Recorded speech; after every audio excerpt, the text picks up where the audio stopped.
When Russian forces crossed the Ukrainian border in February 2022, the Kremlin operated under a profound illusion of a swift and decisive victory. The plan was predicated on a lightning strike aimed at Kyiv, the decapitation of the Ukrainian government, and the installation of a compliant pro-Russian regime. Moscow's military planners envisioned a conflict lasting mere days, not weeks or years. They fundamentally misjudged the resolve of the Ukrainian people and the capability of their armed forces. The expectation was that Ukrainian resistance would crumble under the shock and awe of the initial assault, with large portions of the population welcoming the invaders as liberators. This was a catastrophic failure of intelligence and a deep misunderstanding of modern Ukrainian national identity. 4 years later, the initial Russian strategy lies in ruins, a distant memory from a conflict that has since morphed into a brutal war of attrition. The rapid armored thrusts that were meant to encircle major cities stalled and were ultimately repulsed. The heroic defense of Kyiv in the war's opening weeks shattered Russia's operational timetable and forced a humiliating retreat. What was supposed to be a special military operation has instead become a protracted and bloody struggle for inches of land. The war did not end in days. Instead, it has devolved into a grinding contest of wills, where the concepts of rapid maneuver and quick victory have been replaced by the grim reality of trench warfare and relentless artillery duels. The failure to achieve a quick victory forced Russia to completely re-evaluate its objectives. The focus shifted from a nationwide conquest to a more limited, yet equally brutal campaign to seize territory in the east and south of Ukraine. This change in strategy did not, however, translate into renewed momentum. Instead, it marked the beginning of a slow, grinding advance that has come to define the entire conflict. Russia was now fighting a different kind of war, one for which it was equally unprepared. It was a war of mass mobilization, industrial-scale attrition, and immense human suffering, where every village and every tree line would be contested with staggering ferocity, a far cry from the triumphal parade through Kyiv that Russian leaders had once imagined. This new phase of the conflict has been characterized by immense effort for minuscule gains. The Russian military machine, once touted as the second most powerful in the world, found itself bogged down by a determined and adaptable Ukrainian defense. The initial dreams of a swift campaign have been replaced by the sober, daily calculus of casualties, ammunition expenditure, and the slow, agonizing crawl across a scarred and devastated landscape. The war that was meant to project Russian strength and reassert its dominance has instead exposed its limitations on a global stage, turning into a cautionary tale about the hubris of autocratic regimes and the enduring power of a nation fighting for its very survival. The pace of Russia's advance in Ukraine is so glacial that it invites comparison not to modern conflicts, but to the static trench warfare of World War I. On critical fronts like the push towards Chasiv Yar, Russian forces have advanced approximately 10 kilometers over the span of nearly 2 years. This equates to an average daily progress of just 15 meters. Even the infamous Battle of the Somme in 1916, a symbol of futile slaughter, saw Allied forces advance at a faster rate of roughly 80 meters per day. This grim statistic underscores the reality on the ground. Russia is expending immense resources and manpower to capture mere slivers of territory, often measured in feet rather than miles, turning the fields of eastern Ukraine into a modern-day Verdun. This slow grind is a direct result of Ukraine's formidable defensive preparations and the realities of modern warfare. Extensive networks of trenches, multi-layered minefields, and anti-tank barriers have created lethal kill zones that can neutralize Russia's traditional advantage in massed armor and infantry assaults. Ubiquitous drone surveillance means that any concentration of forces is almost immediately detected and targeted by artillery or FPV drones. This creates a battlefield where offensive maneuvers are incredibly costly and difficult to sustain. Russia's strategy has therefore devolved into a brutal process of meat grinder assaults, sending waves of soldiers forward to inch the front line forward, often at a horrific human cost for negligible territorial gain. The numbers from the front line in early 2026 tell a stark story of this attritional struggle. Nearly 2 years after the costly capture of Avdiivka in early 2024, Russian forces have only managed to advance about 50 kilometers towards the strategic city of Pokrovsk. In early February 2026, the Russian Ministry of Defense boasted of capturing 200 square kilometers of new territory. However, analysis by the Institute for the Study of War confirms that these gains largely consist of small, depopulated villages and open fields, not significant urban or strategic centers. The rate of these advances is also slowing, dropping from 141 square kilometers in the last week of January to just 74 square kilometers in the second week of February, highlighting the stiffening Ukrainian resistance. In this environment, even tactical victories come at an unsustainable price.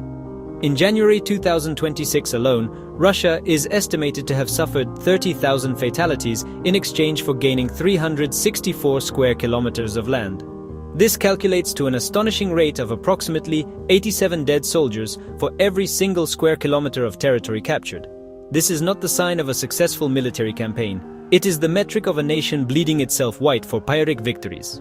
The war has become a grim mathematical equation where Russia trades thousands of lives for control over ruined villages, a strategy that is proving to be as ineffective as it is inhumane, echoing the darkest chapters of military history.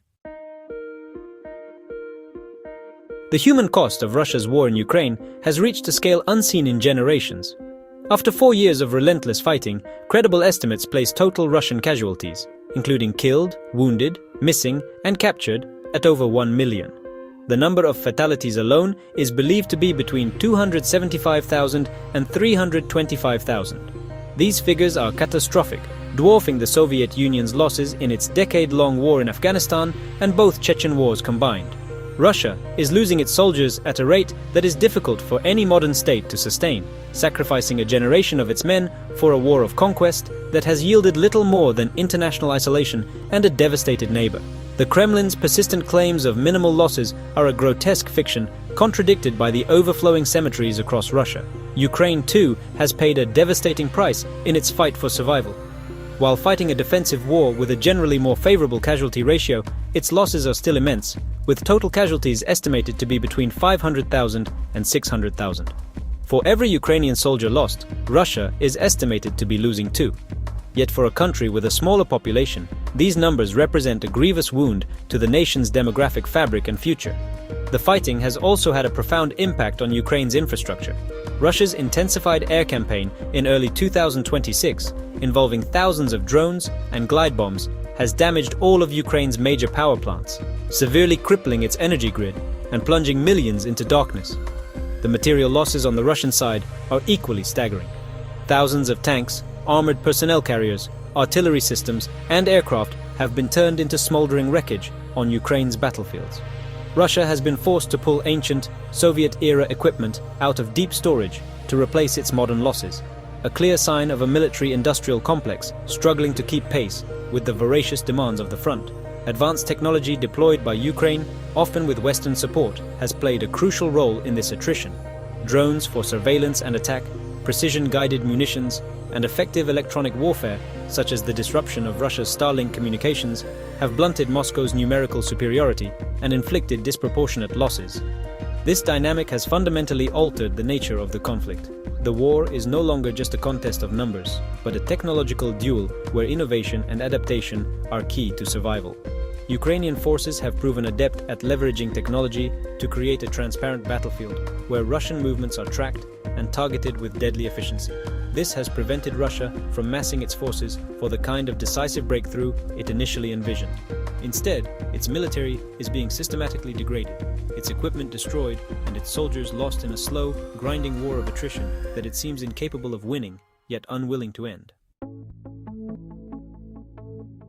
In the face of a grinding stalemate on the front lines, the Kremlin has increasingly resorted to manufacturing the illusion of progress for its domestic audience. Minor tactical gains, such as the capture of a small village or a few square kilometers of open fields, are amplified by state propaganda and presented as major strategic victories. This information warfare is designed to project an image of strength and inevitability, particularly ahead of diplomatic engagements like the upcoming talks in Geneva. The reality, however, is that these victories are often strategically insignificant and purchased at an astronomical cost in blood and treasure. They are hollow triumphs meant to mask the fundamental failure of Russia's war aims and the slow bleeding of its military power. This slow bleed extends deep into the Russian economy, which is showing clear signs of strain after 4 years of war and unprecedented international sanctions. A huge portion of the national budget has been diverted to military spending, starving other sectors of the economy of necessary investment. Manufacturing output has contracted for consecutive months, and persistent high inflation is eroding the purchasing power of ordinary Russian citizens. Projections for economic growth in 2026 are modest at best, reflecting an economy that is no longer growing but is simply being sustained by the unsustainable expenditures of war. This is not the fortress economy that the Kremlin promised its people. The pressure on Russia's primary economic lifeline, its energy exports, is also intensifying. On February 6, 2026, the European Commission proposed a full maritime services ban on Russian seaborne oil, a move that would severely complicate its ability to ship crude to remaining markets. More critically, India, which had become a major buyer of Russian oil after 2022, is now capitulating to American pressure and has stopped booking new deliveries past mid-March 2026. This loss of a key market threatens to punch a significant hole in Russia's budget revenues, further limiting its ability to finance its costly war machine and maintain social stability at home. Ultimately, the war in Ukraine has become a story of profound miscalculation. Russia expected a quick victory, but instead found itself mired in a protracted, attritional conflict that it is ill-equipped to win. The incremental gains on the battlefield are dwarfed by the staggering human, material, and economic costs. While Ukraine faces its own immense challenges, its forces have proven that determination, modern defenses, and technological adaptation can hold a much larger aggressor at bay. The slow, painful grind on the front line is a daily reminder that the Kremlin's claims of victory are a facade, masking a deep and widening crisis for Russia itself.